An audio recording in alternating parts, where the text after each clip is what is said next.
After I finished matric, I wanted to serve a church mission. Yeah, parents were not happy about that. There were a lot of moments of tension. 2012 was such a rough time when that time. And then there's a video taken and it's circulating all over Facebook. They said no South Africans. And then in brackets, they said, example, people wanting to like now move back home. Like, what's the plan? Do we have a plan? Okay, Lena ngicela uthetha ngolwimi lethu because siyahleba yabo. Uqo kai edit.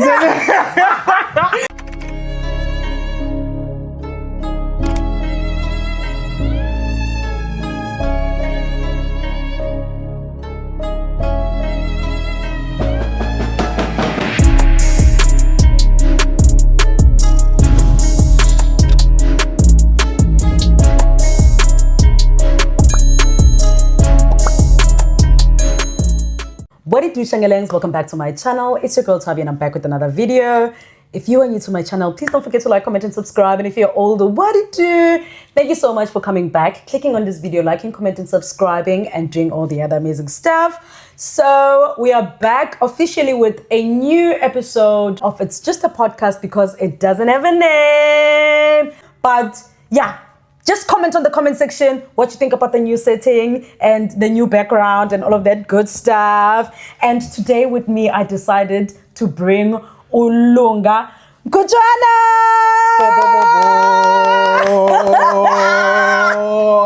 Yo, so funny story. Okay, two things for you, Tabs. Okay. Number one, the podcast, is it ever gonna have a name? Yes, that's the name. Yes, that's the name. Okay, that's the name. Yep. That's the name. The second question.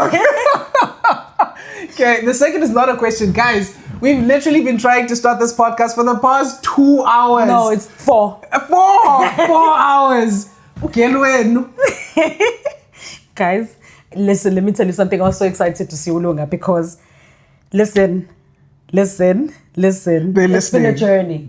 It's been a journey. I remember when I saw you in Shanghai for the first time, and then I was like, oh my God, that's him. Yeah, that's him. And he was the guy who talks about financial stuff on Instagram. Sure. And I love your experience on some things that I would like for us to like share today.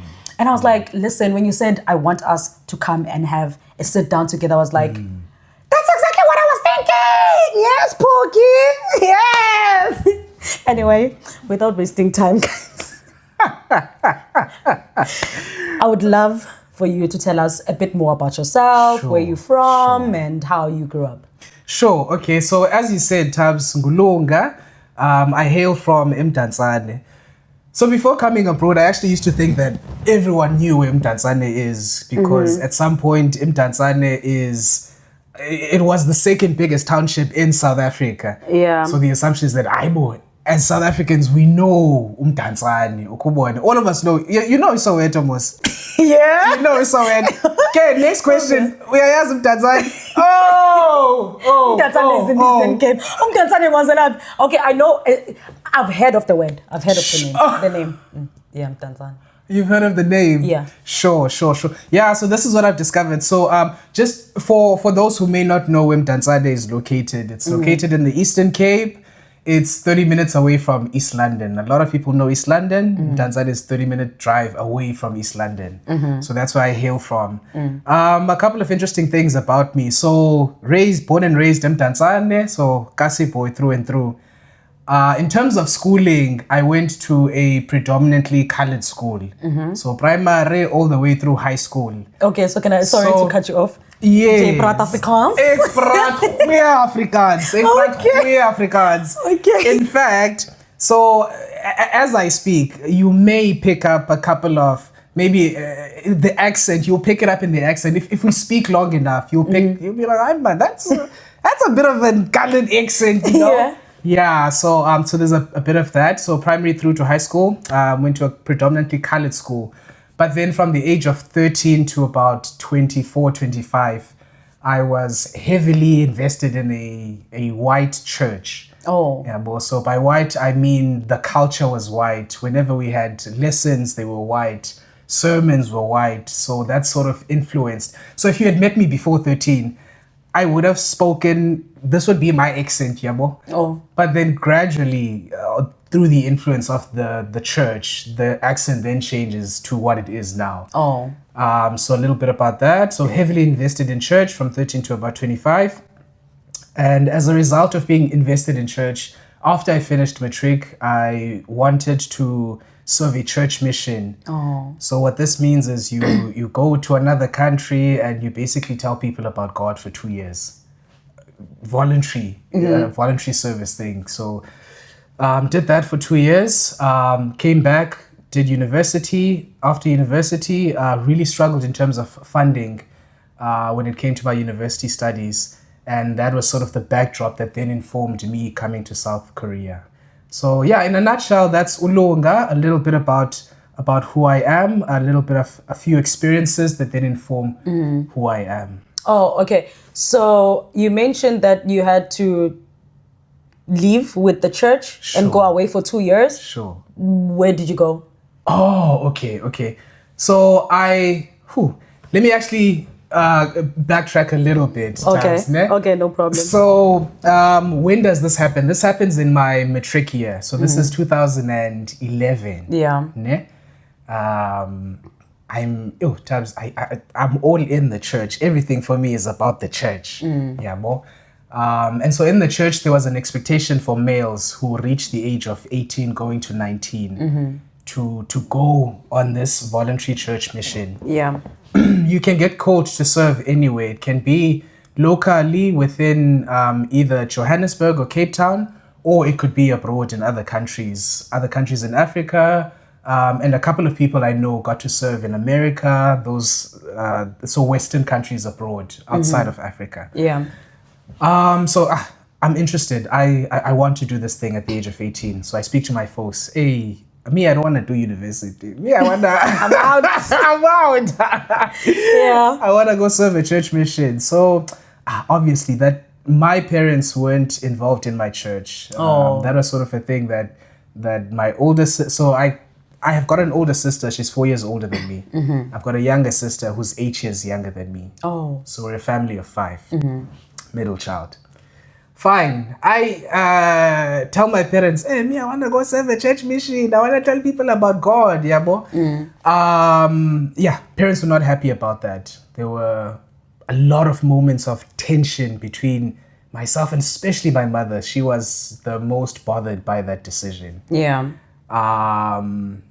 Long story long. So matric year was 2011. 2012, you do it on a voluntary basis. So what that means is you partially contribute financially towards your mission. Oh. So after 2011, I got a job at a counseling NGO, worked there for a year. Fortunate enough to get another job thereafter for about 3 to 4 months at a doctor's practice.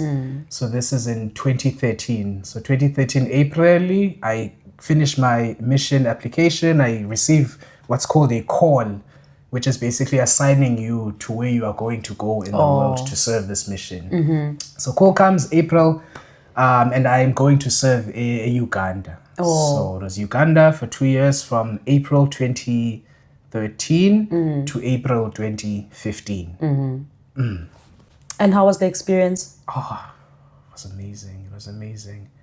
I mean, I love the Ugandan people. Just amazing people, down to earth, very humble. Oh, they love to feed you as well. Oh, tabby tabs. Oh, tabby tabs.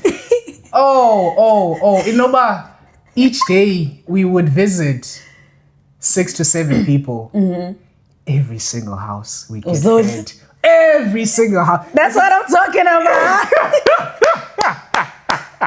If it's not a mango, they've got what do they call it? They call it matoke. Matoke is basically green banana that you peel, you cook the same way you would potatoes. So you can boil them, you can mash them, you can fry them, you can do a lot of things.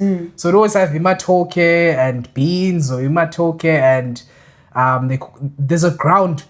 So they take ground nuts and they crush them and they make it into a paste.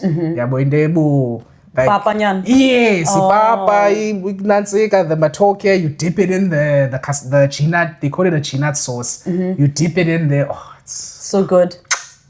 And what language do they speak? They speak, okay, so in Uganda, yes, they speak over 40 different languages. Oh, because I was about to ask, what do you know any language from Uganda? Sure, no. You're expecting me to say yes, no. And this is why, Tabs. So I get to Uganda. Yeah. I get shot. So this is Uganda. Uganda. Yeah. Uganda. I get shot up into, this is the capital of Uganda, so Kampala. Yeah.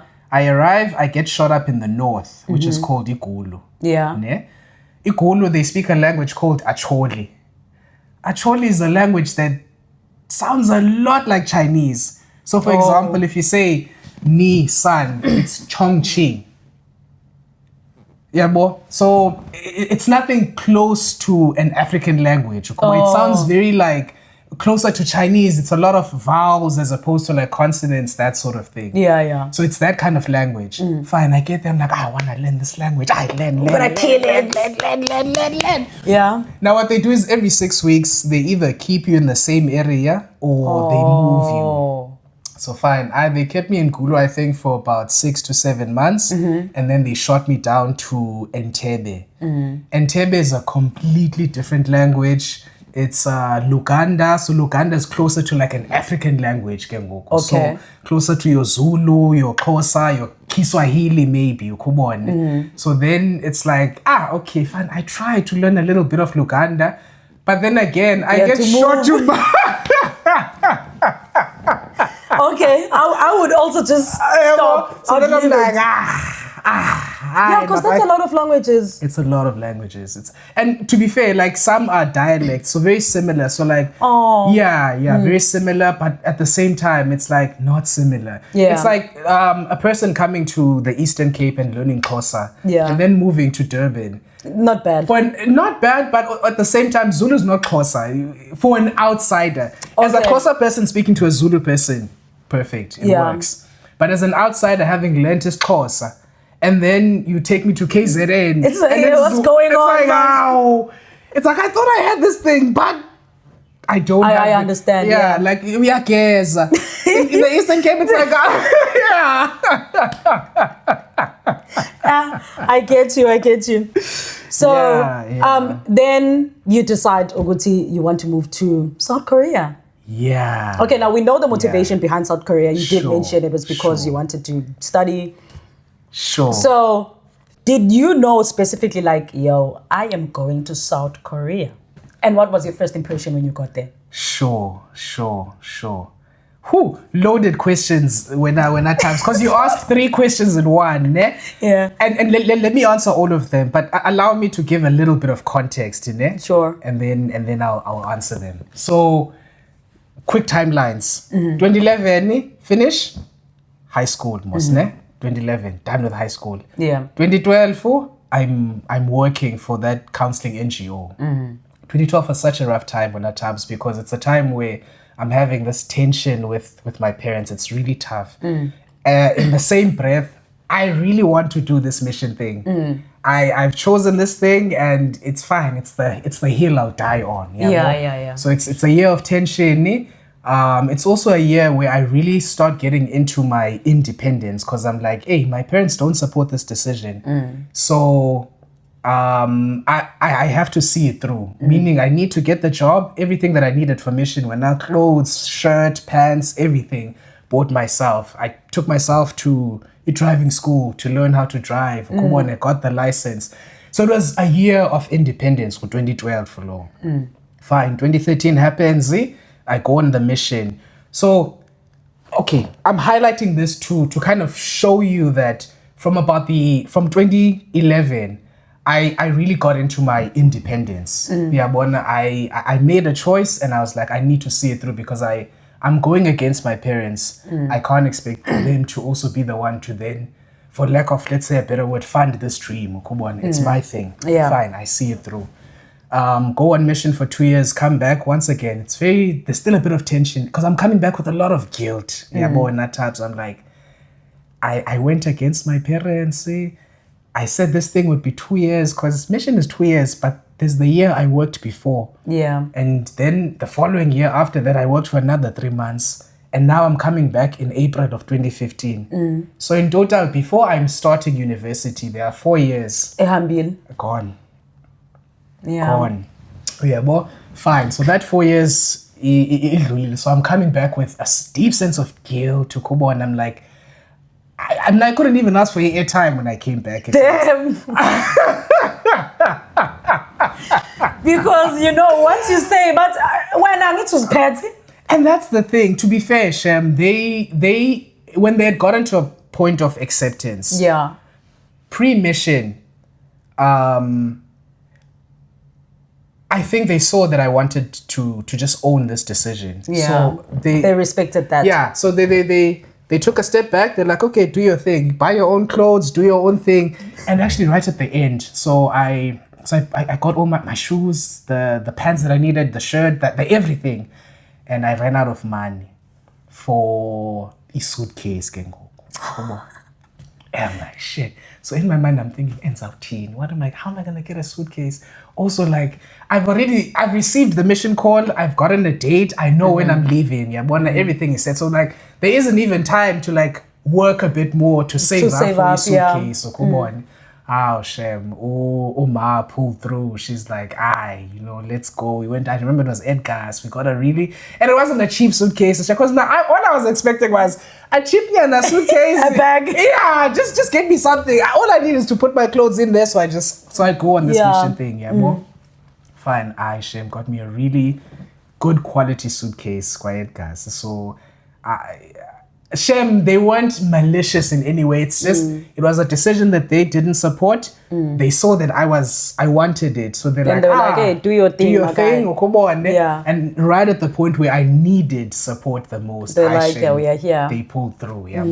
Yeah. So I say that to say, even when I got back, if I'd said, ma imali, they wouldn't have said, when you went on mission, you do what you like. You do what you like. Yeah. No, but it was a me thing. Yeah, but I was like, listen, I made this decision. I feel a sense of accountability. I need to see it through all the way. Even now as I'm back home. Fine. So I get home 2015 April. I'm like, ish, I need to figure life out. So then I'm starting to apply for university the following year. Okay. Just to make the long story short, fine, get into university. So I start 2016. Timelines go. So 2011, finish matric. 2012, working for a counseling NGO. 2013, April, it's the mission thing starts until April 2015. Then 2016, what begins? University. Fine. I applied for a BA in psychology at Rhodes, got accepted. Yay, happy, come on. What degree did you do? Bachelor of Social Sciences, and I majored in psychology and criminology. I am that girl now. Yeah. So you did your thingy at UKZN? Yes. Okay, awesome. I also went back for my honors, and I did my honors in criminology and forensic studies. Sure. So you will know how the funding struggle in the humanities. It's a struggle. It's hard getting bursaries. It's hard getting any sort of funding. Yeah. So fine, get into a BA in 2016. Funding was a struggle. So I knew getting in, funding is a struggle. It's not like I went in not knowing. When I make my choices, I know what I'm getting myself into. Yeah. I just have the stamina to see it through. Or at least I go in telling myself I've got the stamina to see it through. Fine. So 2016, I know I don't have funding. There are 4 years behind me where I haven't been studying. So already I'm 4 years older than the average first year. Yeah. So when I get in there, I'm like, I need to, I can't just be average. I need to be excelling in my studies so that hopefully some funding opportunities can pop up. Yeah. Fine. I push first year, no funding opportunities come up. Fortunately, it's also 2016. Fees Must Fall. It's just happened in 2015. 2016, I come in. You are getting funding. You are getting funding. You are getting funding. Yeah, everybody's getting funding. I was also part of that squad. Perfect. But for me, so it didn't come in 2016. But what did come in 2016 was something called the VC's guarantee. Yeah. Ne? What was that? So, a vice chancellor, in light of Fees Must Fall, gave a promise to say no academically deserving student will be excluded on financial grounds. Academically, if you fail, you think this is a joke? Yeah. But if finances are, if you're doing well academically and it's just finances holding you back, we'll figure out a plan. We're in that process of figuring out this whole Fees Must Fall thing. Yeah. Fine. I stayed at Res. So tuition combined with Res was mhlambi like 100,000 for the whole entire for a year. Oh, for a year. Ooh. It's a lot. That's a lot. It's a lot. Res was most expensive. I think tuition was maybe like 30, 35, 36, 38,000. Yeah. But then Res was like 70 plus thousand. Oh, yeah. So it was a lot. To be fair, it included meals, breakfast, lunch, and dinner. Oh, okay. There were washing machines. They change our linens morning, once a week. So it made sense. It made sense. And another reason why I opted for Res is because it places the burden of funding on me. Yeah. So if I got in a place off campus, then my parents every month would have to pay. Yes, and also like give me like allowance for food and so this places everything on me. Once again, it's operating from that place of accountability. I'm like, 4 years, I made a decision. I must see it through. Fine. So 100,000 first year, 2016, 2017. Fortunately, funding comes through from UABSA, so that clears the debt for the first year and the second year. The third year comes now. This is 2018. 2018, I apply. No funding pulls through. So, fast forward. Yeah, so this is 2018, final year again. Final year, I'm mad in love with this girl. We've been together for 3 years at that point. Yeah, it was 3 years at that point. Remember, I'm still also deeply devoted in church. And in church, marriage is a thing. Yeah, but marriage makes sense. Like, you've been with this person for 3 years. I want to make an honest woman out of this girl. So, we start talking marriage that year. So it's like funding struggle this side, but at the same time, marriage conversations. Yeah, but that whole year, we're talking marriage. Now you are on your third year? Third year. Okay. Yeah, third year. Also, for context, Jembasi discuss our marriage. I'm working, I've got a student job. I'm working as a sub-warden. So that brings in maybe 3.5. I'm also working at the library. I did shifts, but on average, I could get between 1,500 to 2,000. So there's like a solid 5,000. It then makes the conversations a little practical. Because it's like, we can start and then we can build together. Generally, I'm a tenacious person. I'm a goal-driven person. So I think that also gave her a sense of confidence to say, we're going to be okay. We're having the conversations. And then what happens in December of that year is there's a church youth thing that happens. Long story long, I propose. Hey, okay. Hey, we are moving quick. We are moving quick. Because in my mind, I had a rough plan. So I've got the sub-wardening job. I had it for that final year. I had it secured for the following year. The library job was secured for the following year. Honors was secured. So I had been accepted for my honors year at Uganda was in line. That same year, the plan was to then apply for a wardening position. What that meant is that you get a free apartment. It's a 3-bedroom apartment.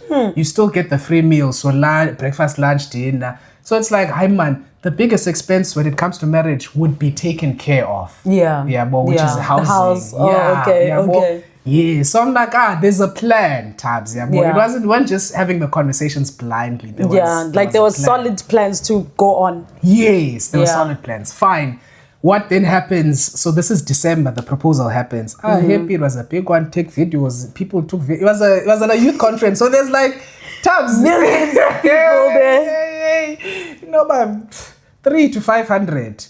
Yeah, boy. And then there's a video taken and it's circulating all over Facebook. Oh my God. Hey, fine. So the proposal happens, yeah, bona. But then things take a turn the following month in January. Yeah. So this is January 2019. The university, remember, I've still got what? The debt. It's still not paid. Yeah. The university sends me an email. They say, you cannot continue into your honors because unless you pay off this historical debt. Yeah. Where am I gonna get 100,000? Obviously, that's not gonna happen. Yeah. So what that meant is that I lose my place in the honors program. It means if I'm no longer a student, then I do not have these these jobs anymore. The subordinating job falls away. The library job falls away. The whole beautiful plan Fizzling out. fizzles out. Yo, Tabs, yeah, Nkosi so no. fizzles out. Fine, that's January. February then happens. What happens in Feb?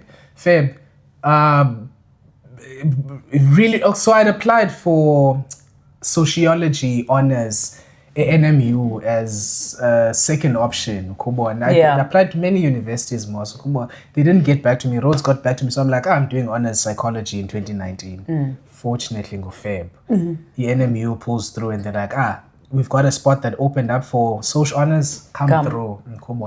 I'm not a person who likes to just sit and do nothing. So the idea of sitting at home for a year, not really having a sense of direction, bothered me. Yeah.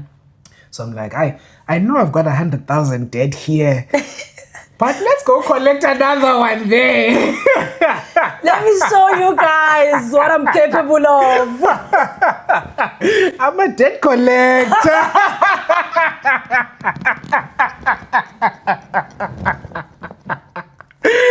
I'm a what? I'm a debt collector. Ow, fine. Your eyes.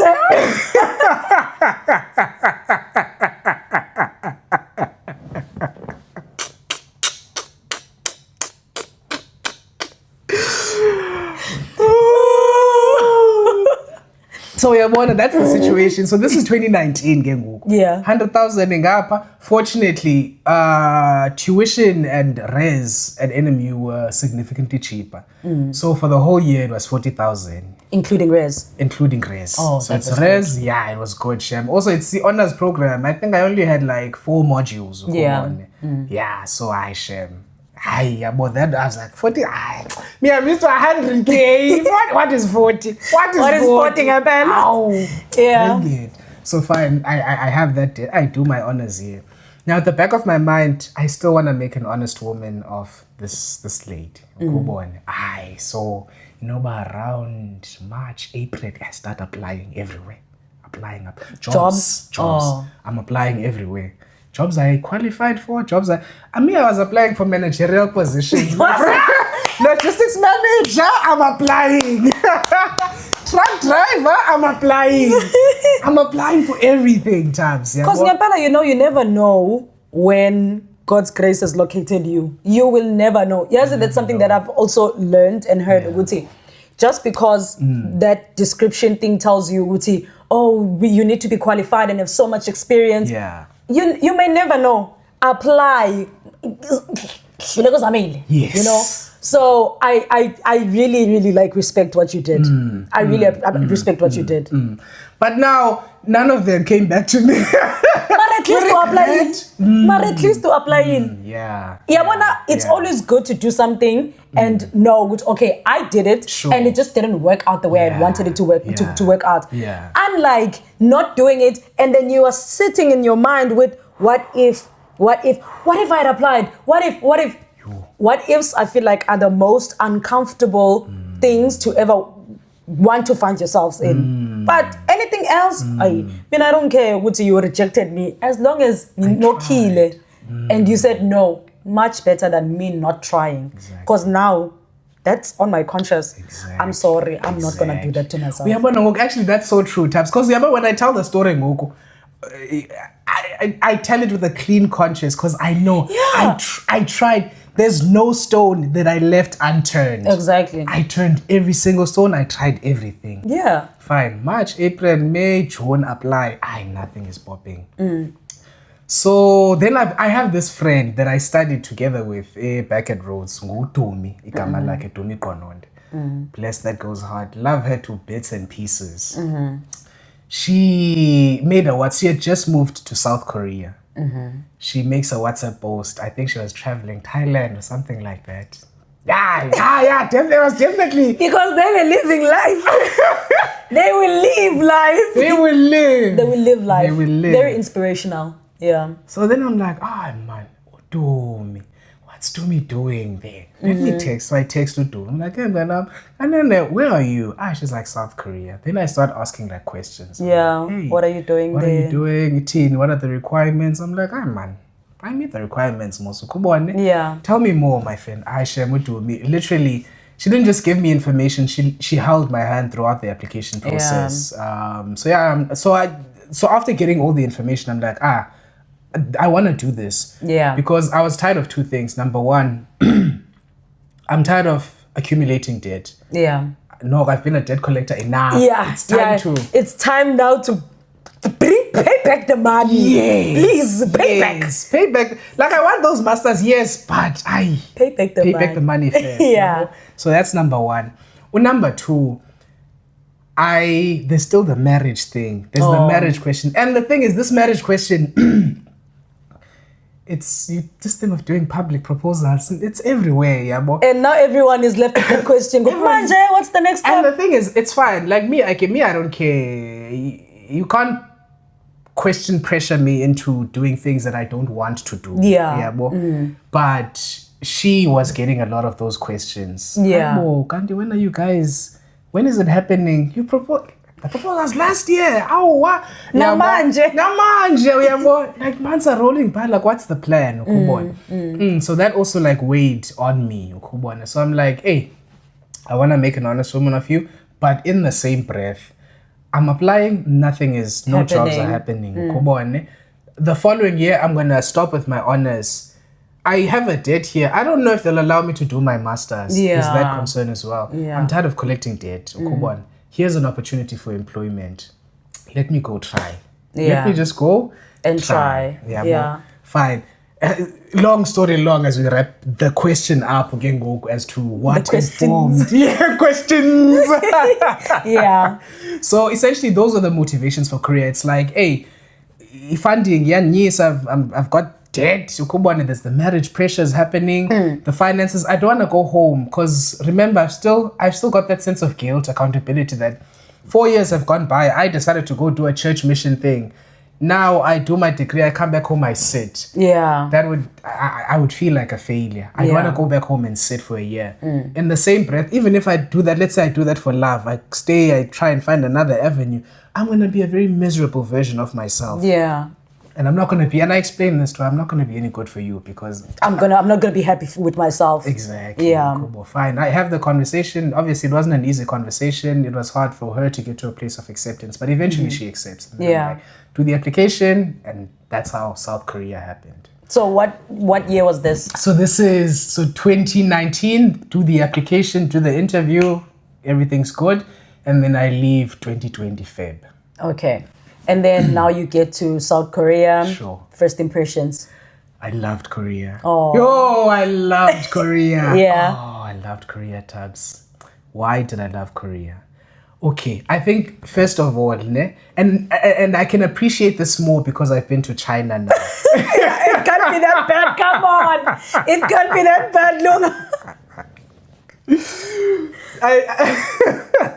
Okay, this is what so essentially, in terms of structure, again, when it comes to Korea, there are two ways that you can go and teach in Korea. Okay. Right? Number one, you can go with with public sector. So you can go with a program called the EPIC program. That stands for English program in Korea. EPIC. Yeah. That's the one avenue you can take. Second avenue, you can go into the private sector. You go alone. So you do a direct application. Private sector is basically what they call hagwans. Like training centers in China. Yeah, like training centers in China. Kuboi hagwans. That's the private sector. Now, if you're going to Korea for the first time, what you want to do ideally is go with the EPIC program. Everything is clear, structure. There's a pay scale. You don't negotiate salaries. Yeah. Based on your qualifications, your teaching experience, you already know where you slot in. Yeah. So that becomes very, very easy. You don't have to negotiate. No one has an upper hand on you. It's just if you get accepted, you know this is how much I'm getting based off my qualifications and experience. So that's number one. Number two, support structure. Yeah. A class you've got a co-teacher who not only helps you with translation and teaching in class, they help you with life. Oh, that's nice. Yeah, Nina, spoon-fed, Nina. Spoon-fed, Tabs. Yeah. Bank account, we open it together with the co-teacher. ARC, ID card, co-teacher. If I need to find a restaurant, co-teacher. Co-teacher, man, this thing in my apartment, co-teacher. Co-teachers is there for you. They're very supportive. Yeah. Obviously, this is not true of everyone, but for the most part, very supportive. Yeah. Co-teachers become your friend. So that's that. Fine, your holidays are also clear. They're not as great as... That's one thing that China has over Korea. It's the holidays. Yes. With the EPIC program, it depends also in China, of course. You want to...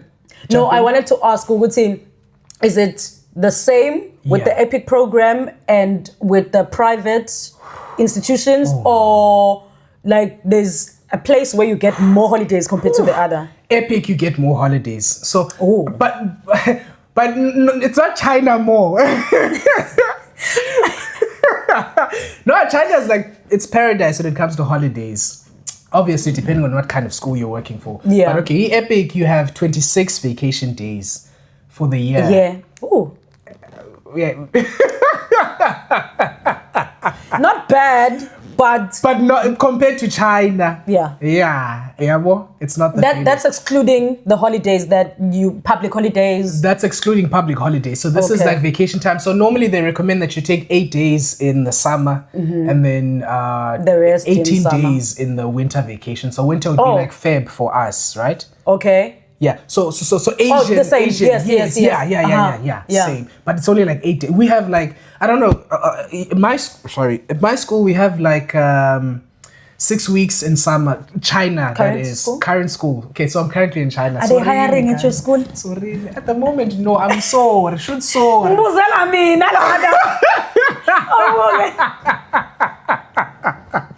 a good deal. I'll let you know. 6 weeks in summer. Happy. So go.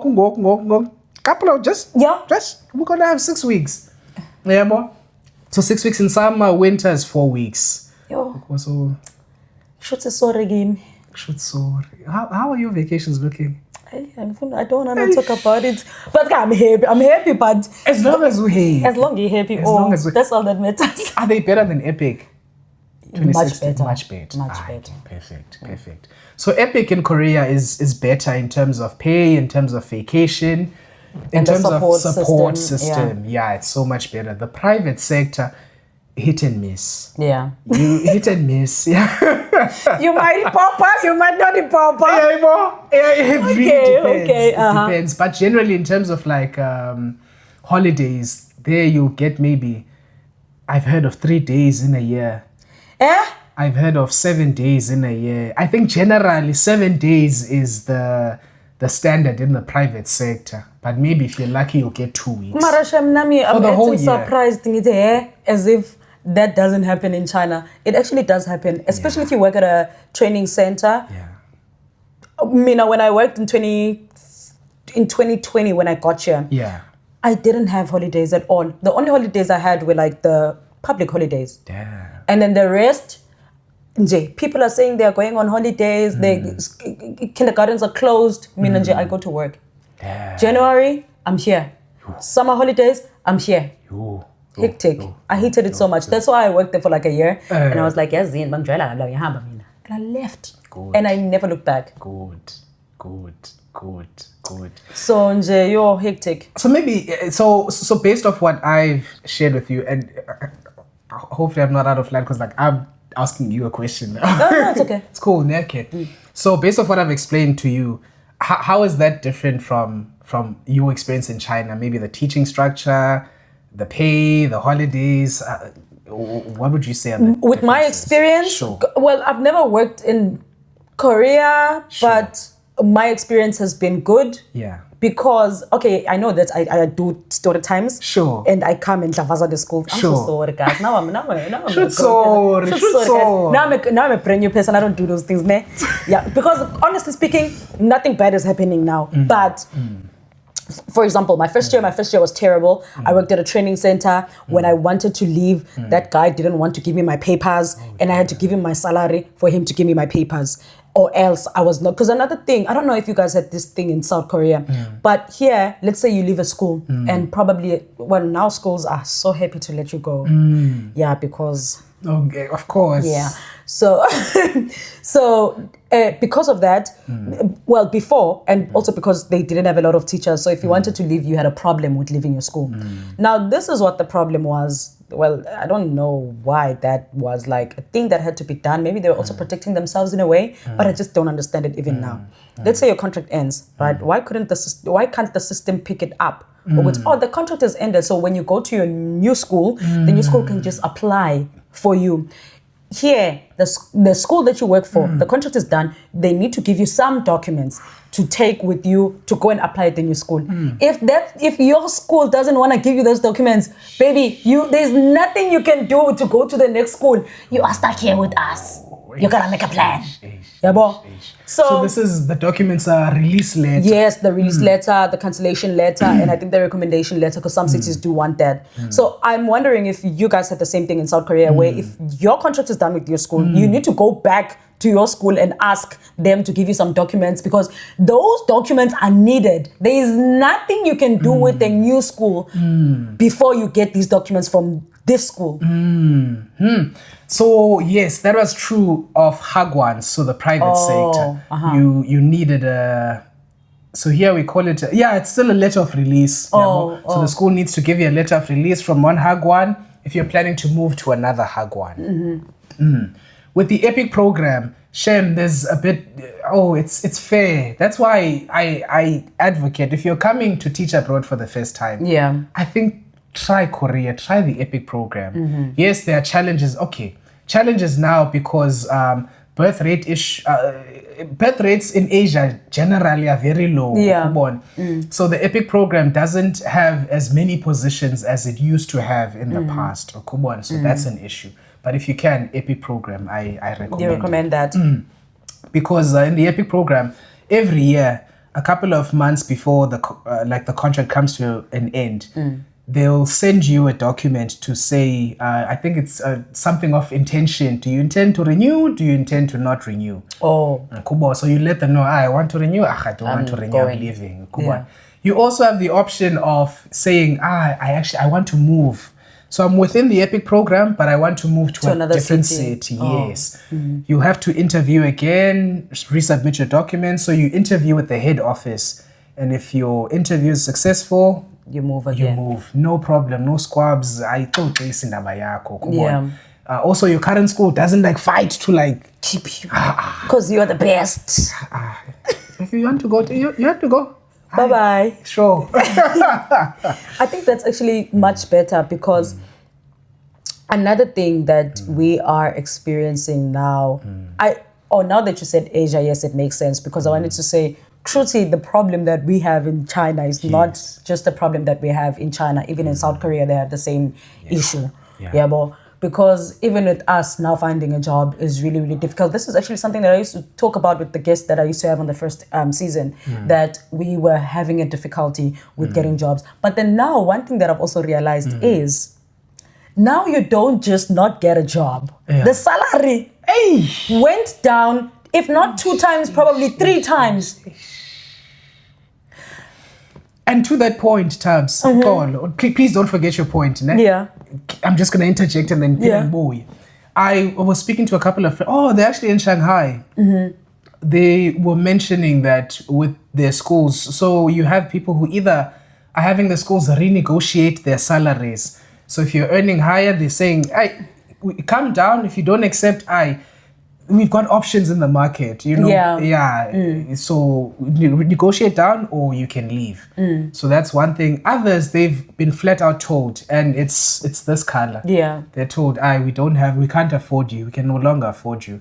It doesn't seem like there's the option to negotiate salary. It's just like at the end of the semester it's over. So like imagine there are people who are sitting with that anxiety of knowing that their jobs, they've come to an end at the end of like the semester. It's like pelile umsebenzi. And you know the funny thing about me, I'm sitting here blurbing to you. I'm like, oh my God, I'm so happy I'm at school.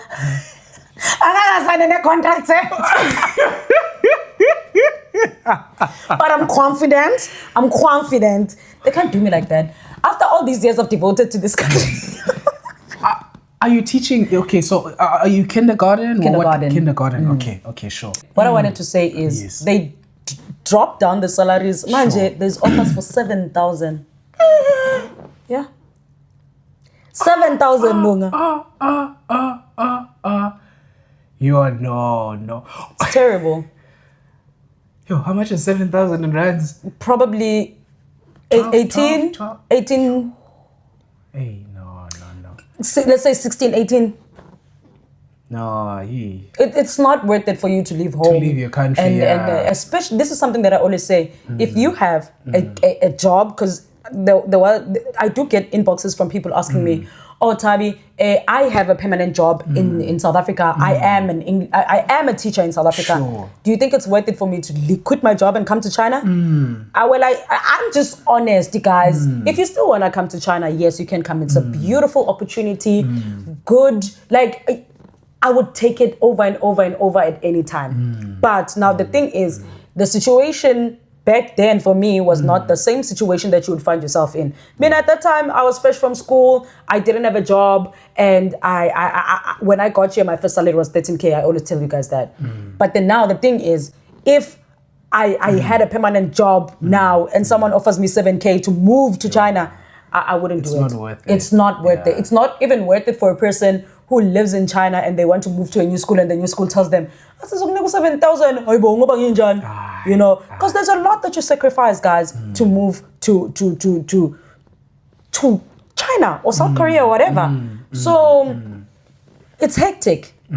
It's really, really hectic. And also, I think like part of the motivation for moving, like you want to be able to save, yes, you want to travel, like you want to have enough disposable income so that you can do things.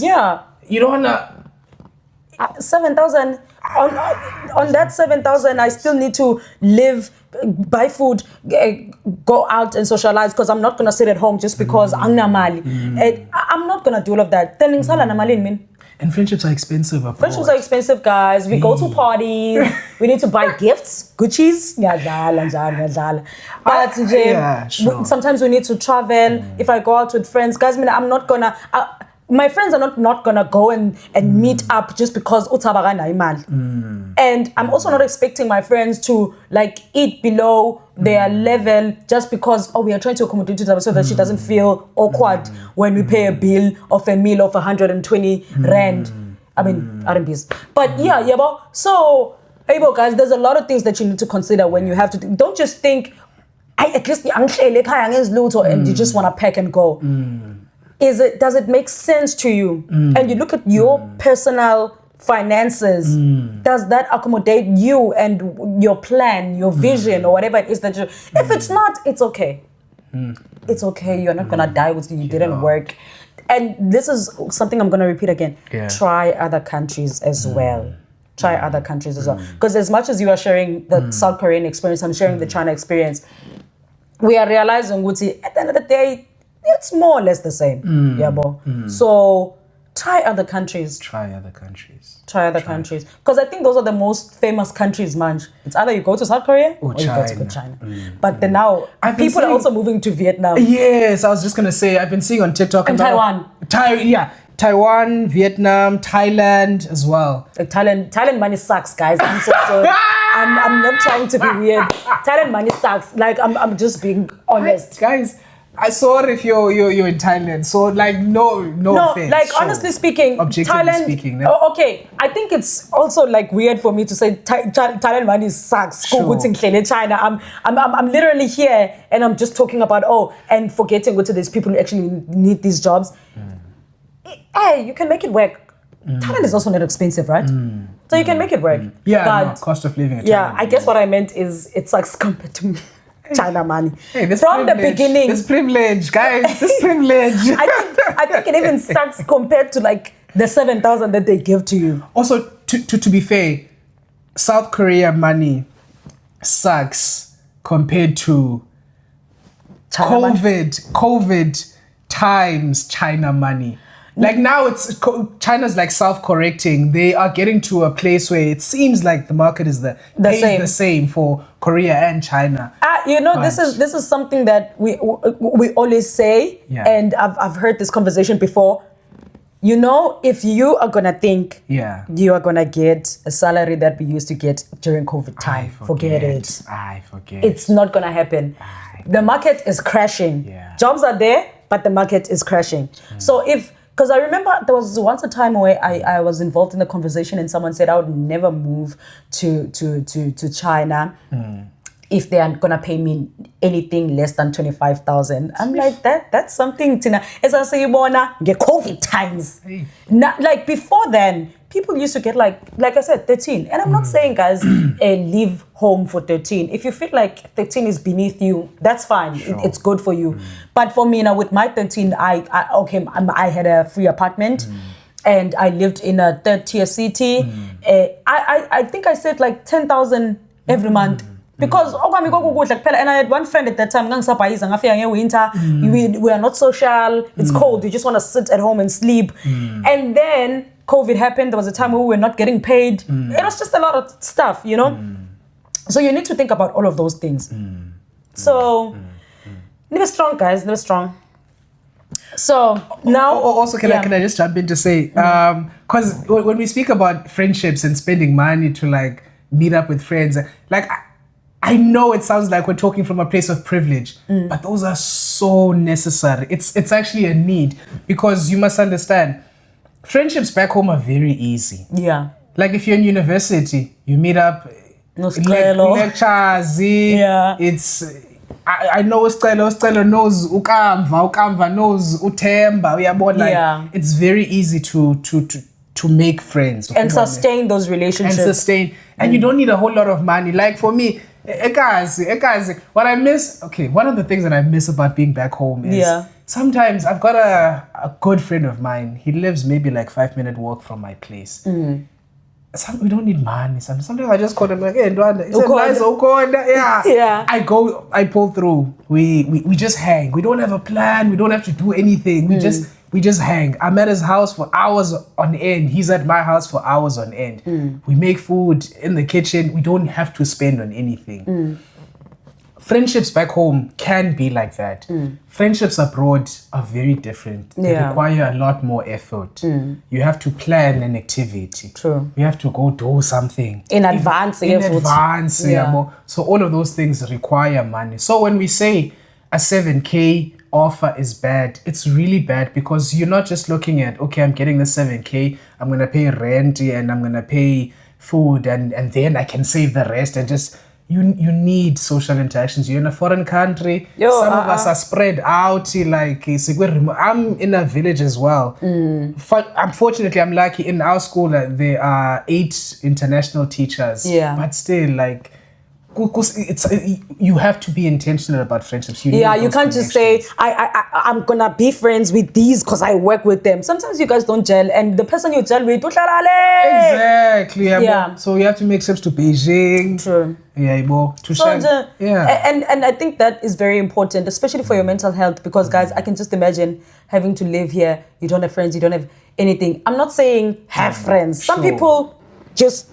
Like they enjoy being there. They enjoy their own company. But if you are a person who likes to socialize and have friends and stuff like that, social life is very expensive. Not social as in like and you go out every time and you eat. But like, for example, me and my girlfriends, every time we go out, we don't spend anything probably less than 1,000 rand. Because we get there, we are gonna chill, we try the spot, we realize, oh, we actually know I'm gonna drink some Nandi from that other place. That's a Didi. You guys going there, you get there, you try different dishes because you're not gonna eat the same dish all the time. Sometimes you want to try different places. Now we are in Shanghai. Next month, maybe we want to go to Suzhou. Next month, we want to go to Hangzhou. So those things are very expensive, but very important. So that's why I get me. If you look at your money, like think, does this sustain? Does this make sense to my life? Does this accommodate me? Is it gonna make me comfortable? Boom. So So now you moved from South Korea. You come to China. Oh, what happened? That's a concerning laugh. I think, okay, so my assumption was, so even though I'm in South Korea, I'm like, I now know that South Korea is not China, it's not Japan, they're different. But I thought, so I was in South Korea for 3 years, then make the move to China. I assumed, it's still an Asian country. Come on, cultures may be different, but it's not that bad. Yeah, come on. I got here. In Korea, we're very friendly. So you get into the office, you greet your co-teacher, 안녕하세요, you bow. Every time you enter the office, you're bowing, you're greeting. We're friendly, we're connecting. So it was very fun. At China, get there, first day, get into the office, I greet my colleagues. Hi, everyone. Hi, Bo. My colleagues don't greet, bruh. Okay. Hello. How? What's going on? Yeah. Hi. Fine. So that was the thing. It was a bit awkward. I think later I came to understand why that was the case. So I highlight that point just to highlight that our co-teachers, not co-teachers, what's this? So in my school, all my classes I teach by myself. I don't have like a co-teacher that I'm teaching with. I go in, I teach. Often they might be the homeroom teacher who doesn't speak a word of English, but they help with discipline if there are issues. So that is the case with some classes, but most I'll go in, it'll be me and the students. So they have classes with me as the international English teacher, and then they have classes with bilingual teachers who then use both Chinese and English to teach the students. So this office that we share is international teachers and bilingual teachers. So the bilingual teachers are not very keen to form a friendship with the international teachers. So that was different for me, because in Korea, everyone is friends with everyone. We on Fridays we go out with the co-teachers, we eat together, we socialize, we go to the park, we skate together. We're like this, we're friends. China is very different. They're not keen to socialize with us, and I didn't understand at first until someone explained to me. They said, Lunga, you have to understand there's a huge pay gap between local teachers and international teachers. So local teachers will get the 6,000 RMB to 9,000 RMB when, objectively speaking, they do most of the work. So for me, I clock in at 8, I'm out at 5. Sometimes, off the record, I go even before. Well, so very relaxed. Also, like first year was a struggle, but now I've gotten into it's gotten easier. Whereas with my bilingual teachers, they'll start their day at like 7 o'clock. They have to monitor the kids because they have morning reading from 7 to 8. Then me at 5, I'm gone, done. For them, they have homework. They have to monitor the students doing homework after school. So this is maybe from 6 to 8, sometimes 6 to 9. And this is not just occasional. It's like Monday to Friday.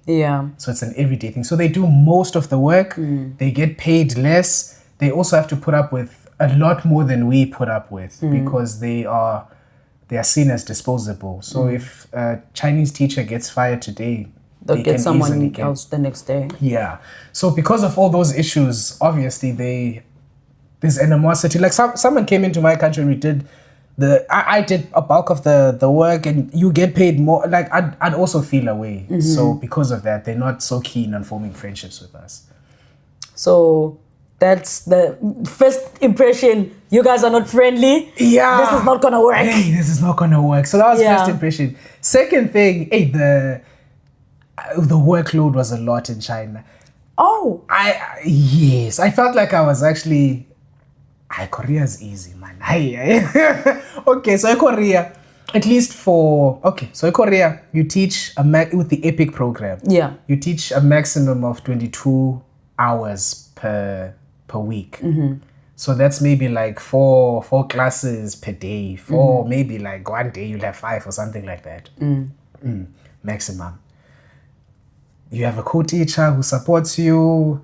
It's easy, man. It's easy. Yeah. Also, there was a website where you could get resources. So in my first year, I didn't have to create a lot of PPTs. I could just go on, it's called CoShare. Yeah, CoShare, Weigook.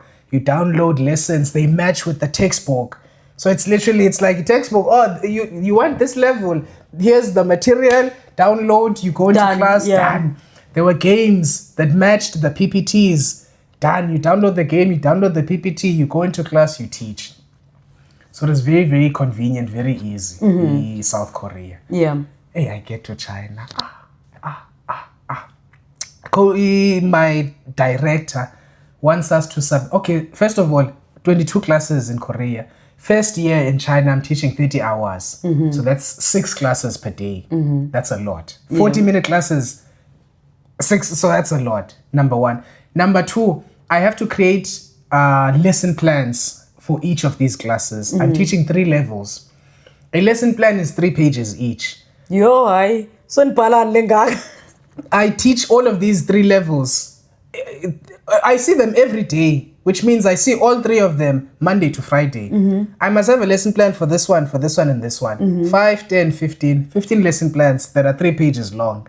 I have to submit every Friday. So that's number one. Number two, I have to create my own PPTs. What is this? No, honestly, I think it depends on the school. Yes, it's the school. Yeah, your workload is crazy. Yeah, I would crash out. Yeah. No, definitely. So it was, yes, that's a very important disclaimer. It's not every school. I would crash out. That's too much. It's not every school. I must explain also, so I'm teaching primary level. So this is grades 4, 5, 6. Oh, okay. Yes, grades, yes. So they required us to do that.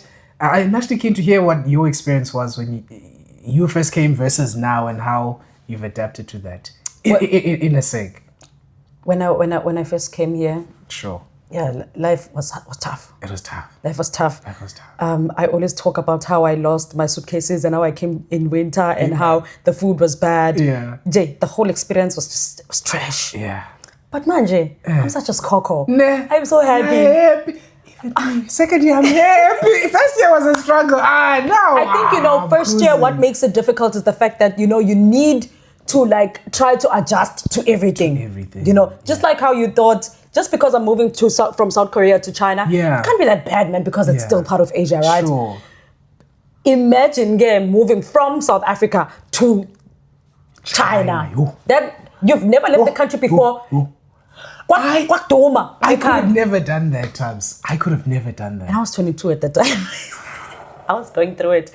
But I loved it so much. It showed me how much resilience I have, and how if I put myself in a situation and I tell myself, I'm going to see this through, I actually do see it through. I'm so proud of myself for that. But, Njay, it was just hectic. I remember the first few months, there was a time where I cried and I was ready to take my bags and go, because it was just too much. I think, Jay, what made it worse was the weather for me, because winter times are just a very problematic period in my life. I get easily depressed. It was just hectic. Sure. But yabona, after I jumped that year, you can't tell me nothing about China. Angsabi next. I love it so much. Even now, workspace related. Oh, so relaxed. So relaxed. Even when I go for an interview and they tell me, oh, this and this and this and this and this is expected from you. Oh, okay. Sure. You're not phased. You're like, no. okay, you have to do lesson plans, you need to anything as long as it makes sense. No, just clean. That I don't understand, but anything else that I feel like is education related, I don't mind, because I've been doing this for what, 4 years? This is gonna be my 5th year. Very beautiful experience. Love it so much. But CJ, now that you talk about, you know, now that you talk about it, South Korea feels more relaxed compared to China. I guess that's why the pay is different. I guess we really get the money for what our work is worth. Yes. You know, because I remember, like, sometimes I would hear conversations, especially from people who would like to move from South Korea to China, and some deciding if they want to go to South Korea or China, and they would talk about how they can't wait to go to China because they want to make the money. Yeah. Now it makes sense. Because, I mean, I've never had the experience. So in my mind, I always thought, how guys, just come and make the money. Yeah. You know, how now it makes sense. Well, no, the reason you are making the money is because you have more work to do than people in South Korea. Yeah. So it makes sense. Also, I think even on an emotional / social / psychological level, I think in China you put up with a lot more, because racism is everywhere. As black people, we face racism everywhere. Yeah. But in South Korea, it's subtle racism, cute racism. Yeah. In China, I was shocked. I saw a post. It said, it listed the countries they want. Yeah. We want America, we want New Zealand, we want this, we want this. South Africa is not... They didn't include South Africa, ne? No, they did. They said no South Africans. And then in brackets, they said not even white South Africans. No way! No, Mark! No, that's bad for everyone. Now that is bad for everyone. I'm like, I want that. Now that is bad for everyone. And before we used to think, you just need... maybe it's because we need to go and get the PGCEs done and we're going to be fine. Now we have the PGCEs. What is that? It's like, what is that? Oh, you have this. Oh, okay. They don't even ask you no, just a disclaimer. I think if you're gonna go to like a proper international school, then your qualifications matter there. Yes. Your skin color doesn't matter. Like in gender, will respect you. But these wannabes, like we wanna be international. Sure, but we're not quite. They will put you through a lot. Yeah, for sure. They'll put you through a lot. So now that you moved to China and you've experienced both South Korea and China, and basically working abroad. Sure. What would you say is like your proudest and most fulfilling moment of you working abroad as an English teacher? As an English teacher. Okay, I'll tell you one on a personal level, and then as I answer, maybe I'll think of because I don't really know as an English teacher, but I'll think about it. Think about it. On a personal level, I think off the bat, what jumps out is that I was able to pay off my university fees.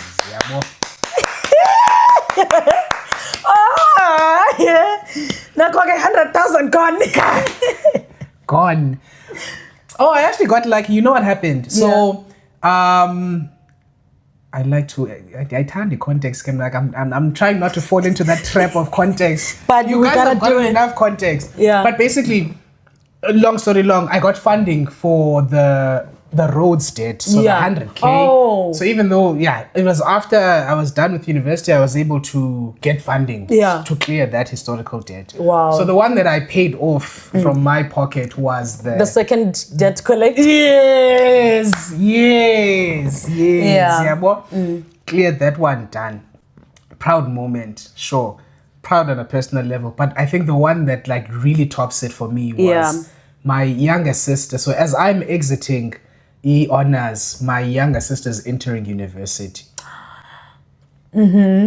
Yeah, it's exactly what you think. I can see from the smile, it's exactly what you think. Because I experienced the same thing with my sister. Okay, well, it wasn't that close. Sure. But I think, just being able to support my siblings, Exactly. I think that would always be my proudest moment. Exactly. That makes me so happy, And especially because, I know how hardworking my siblings are. So having to be the one that says, hey, listen, I feel like, I never got the opportunities that they get to have from me because I'm the firstborn. You know, I had to work hard, but you know, I get some sort of fulfillment from knowing Guti they don't have to scrape as hard as I did because I'm there to make it happen for them. You know, and I think it's also because the type of relationship that I have with my siblings, I know Guti, if it was the other way around, they would do the same for me. So it's so beautiful. And you know, I was actually talking to my sister about this the other time, and she's about to finish with a course that she's busy with. It was a very stressful course for her, especially when she thinks about the financial side. Sure. And yes, at home they were very supportive of it. They tried the best they could, but whenever they couldn't, I always told her, I got your back.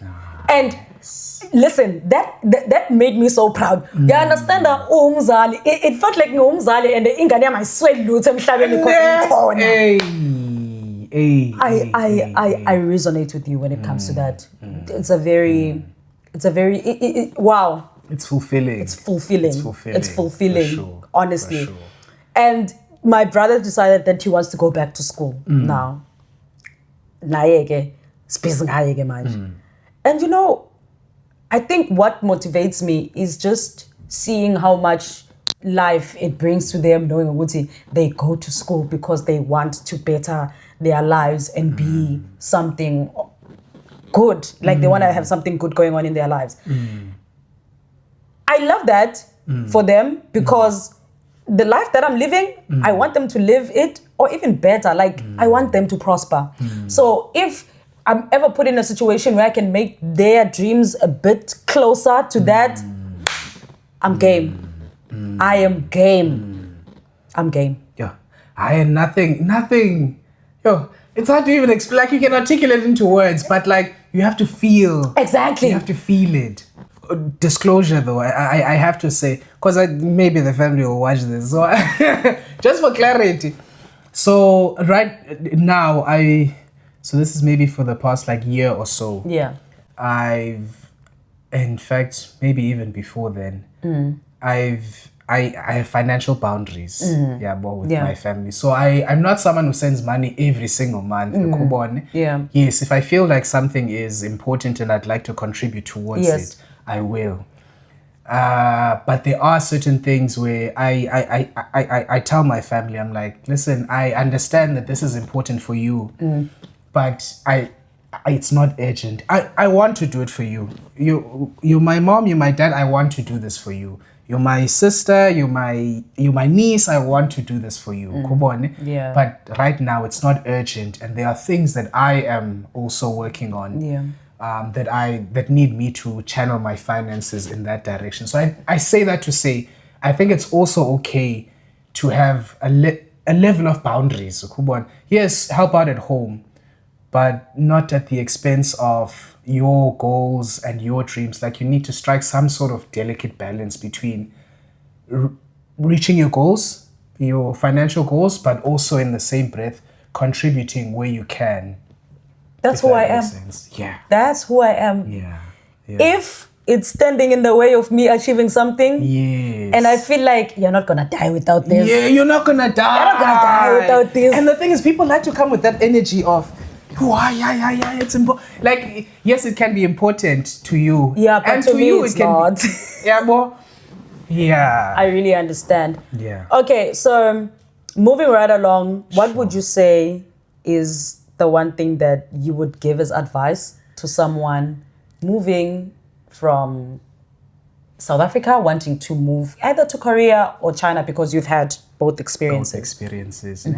So I think advice that I would give is, number one, be clear on why you are coming abroad. Is it a holiday for you? Do you want to come here for a year or two to travel while you're earning an income? If that's the case, good. If you are here for, let's say you need to provide back home, then it informs your experience and what you do when you're here. So I can't live like Otabi, if my goal is I've got 100K debt that I need to pay off. In Korea, my first 2 years, shame, people will tell you they never saw me. Me, I put my head down because I knew why you were there. I knew I had a debt to pay off. I had a younger sister who needed me to contribute towards her fees, and her upkeep in university. So I think it's very important to be clear on why you're here, and having that sense of self-awareness then informs how you move when you are abroad. It's very easy to get caught up in, let's travel, let's book a vacation, let's meet up Friday night, if that self-awareness is not there in terms of why. So I think that's number one. First and foremost, be clear on why you want to come abroad. Number two, I think reach out, try and form a connection with people before. Like I'll tell Utami, if you message with that, she responds. You inbox Tami. I don't know. Do you want people coming your direction? They always come my direction. They come. They know. I'm just chilled. I do my thing. Yeah. So I think it really helps, like establishing a connection with people before you go there, so that when you arrive, it's not as bad. It's not as bad. You can call up with Tabi. Hey, Tabi, I'm struggling with this. Help me out, especially I think in China. In Korea, I think you need that a lot less, because your co-teacher really helps you in terms of like settling in. Soft life with Epic, Hagwan, hit and miss. But with China, you need that. You need to form connections before you come. I think that's very, very important. Tabs, that's what I can think of at the top of my mind. And now that you have experience in both countries, sure, is it safe for me to assume that you would choose South Korea over China anytime? The only thing that China has over Korea, forget about the money. Money is going now. It's dropping. The money is very important. The money is dropping now, so you can't really say, no, it's because of the money. The money is dropping. Okay, it's the money, and with my current school, the holidays. Okay, fair enough. The holiday. Also, like, they make it attractive, Shem, because they are paid. They pay to a certain amount. So, like, in winter, I can go home, I can come back, I pay reimburse. Summer. No, not summer. Only once per contract. So I can go at the beginning, I can go home. So normally I do my vacations in Feb. Because it's cold. Because it's cold here, but also that's when they reimburse, I guess. Okay. Would they reimburse? Okay, anyways, I'm not sure if I went in summer if they'd reimburse, but they reimburse once a year up to a certain amount. I probably could go in some. I probably could. But summer's nice for traveling in Asia, and then you run away from. Actually, I think it's nicer in January because Asia is it's winter all over. It's winter all over. Okay, yeah, summer is nicer. Summer's nicer. Unless you go to the south. South is actually good in winter because, it's cold, but it's not that cold. Nah. I nearly killed myself this year. I went to the north during winter. Did you go to Harbin? Yes. Yabona, every second I was there, I woke up and I thought to myself, Harbin, what the hell am I doing what here? What are you doing? Harbin is like minus. We also went. We went. We probably went around the same time. Oh, could be. Could be, because for us it was like minus 18 degrees. I hated 20. It so much. 24, bro. I was there, I'm like, I can't believe. And the people there, just normal, like any other day. I'm like, there's no way you guys are normal. Like, guys, for real, like it's minus 18, minus 24. Like, by the ice cream doesn't melt. It never. Why would it dare? That was hectic. That was really, really hectic. So just to close it off. Sure. Long-term plans, are you planning to move back home ever in future, or you are planning to like just chill here? You know what, Tabs, I'm actually glad you're asking me this question now. If you had asked me maybe like a month or two ago, you might have gotten a different answer. Yeah. And this is why. So I recently had a conversation with one of my colleagues. He's a teacher, but also a businessman. He's slightly older than I am, further along. I think he's maybe in his late 40s. So I learn a lot from him. Yeah. We have a lot of good conversations. He echoed something to me that I had read in a book and that I had heard on a podcast. And that idea was, it's better to be average in a thriving economy than to be exceptional in a struggling economy. Now, the reason I say that is because we know the unemployment rate in South Africa. stats fluctuate, but anything between 30 to 40% unemployment rate, that's unheard of. It's really bad. So that is something that I think about, the unemployment rate. Number two, I know my degree doesn't make me very employable. Come on. Yes, I could go the route of going back, doing my honors. I could do my master's in psychology. By the way, it's a struggle getting into masters. It's a struggle because even if you are an exceptionally academic student, you're not guaranteed because there's just an issue of limited space. You need to have a one-on-one supervisor. So Rhodes, for example, gets, I think, over 1,000. I stand to be corrected, either over 100 or 1,000 applicants, but they can only take 11 to like 15 master students. So that means even if all that 100 is exceptionally good academically, they just only have capacity for 15. A limited number. So that's hard. So I say all of this to say, I love home. I've always wanted to. My plan was always do this Asia thing for a couple of years, go back home. But the longer I'm here, the more I'm opening up to the idea of just squeezing as much as I can.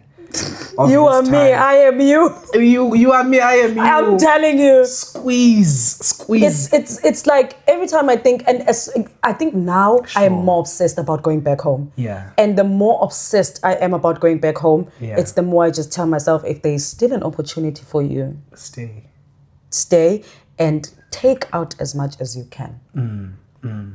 Because you might never get an opportunity like this ever again. Exactly.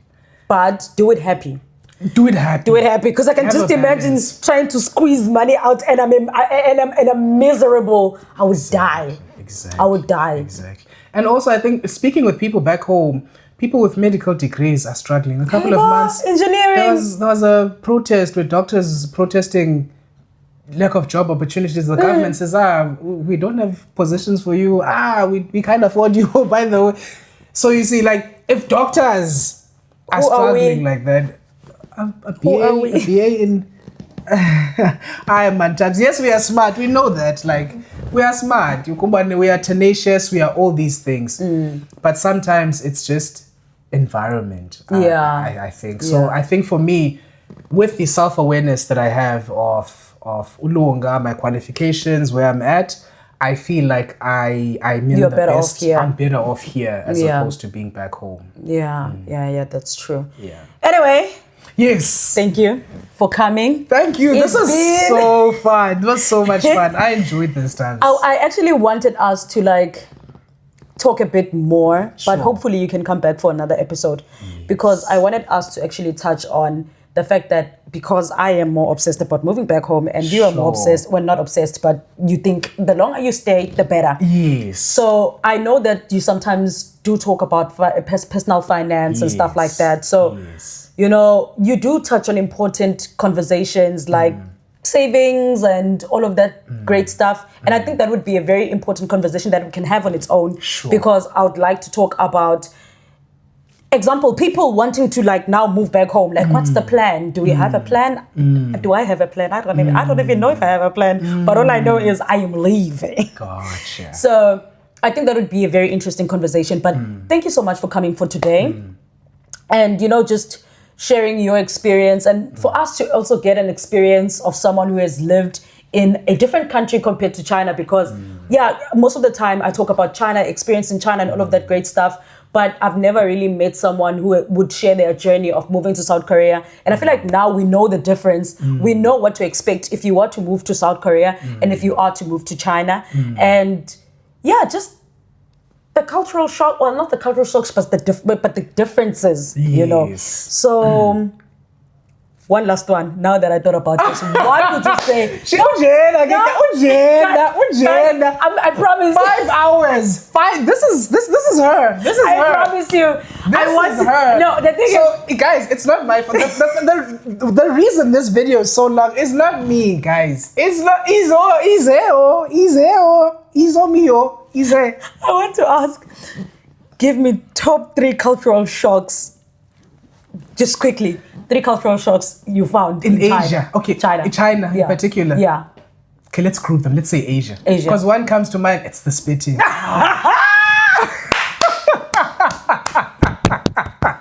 Sorry, guys. Hey. Okay. This. Yeah, the spitting. Yeah, the spitting. Fine. 1, spitting. 2, okay. This is China in particular now. And I have to be specific. It's mostly the northern parts of China. So I've heard that this is not true of people in the south. Yeah. But and okay, lena ngicela uthetha ngolwimi lethu because yahleba yabo just in case bekhona abantu abafuna yabo ngicela sithethe ngolwimi abavasi. Like bayakwazi uhlala mhlambi 1 week, 2 weeks. Like I think Shanghai is different. Shanghai is more like south. So her people are fine. Abamu are more in the north. Like and like my personal experience. My students, because I see them every day. Yabo. Serious. And sometimes like my students are very like they're huggy, they're touchy, so they come to me. They're like, teacher. Ow.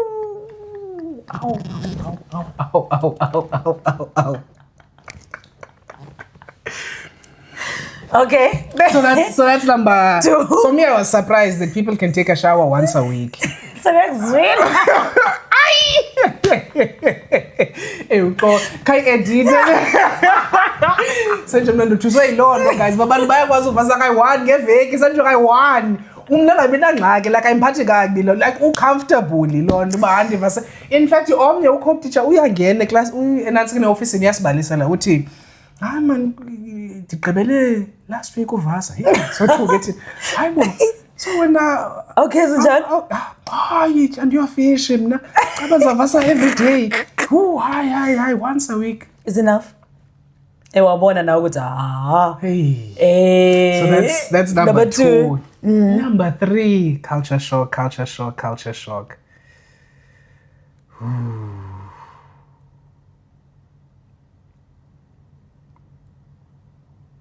Okay, if you can't think of any, it's fine. 2 is okay. I can't think of a third one. Yeah, but those 2, oh my goodness, the spitting and you said in Asia, so do they spit even in? Yes. Even in Korea, it's a thing. Even in Korea. Yes, let me tell you, I thought. Baya Susan or Susan. Yes. That's another thing. I remember. Baya Susan or Susan.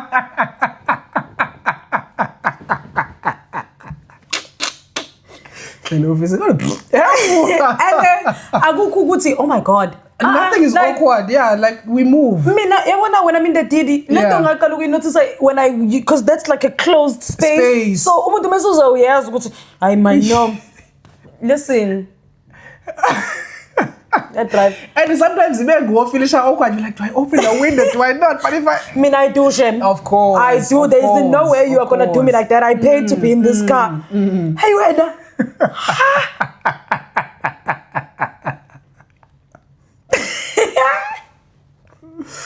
Lunga, thank you so much for coming. It is what it is. If it anything, it wasn't it all the way from China. Thank you so much for tuning in onto another episode of It's Just a Podcast because it doesn't have a name. Until next time, peace. Thank you, Lunga. Thank you, Tabs. This was so much fun.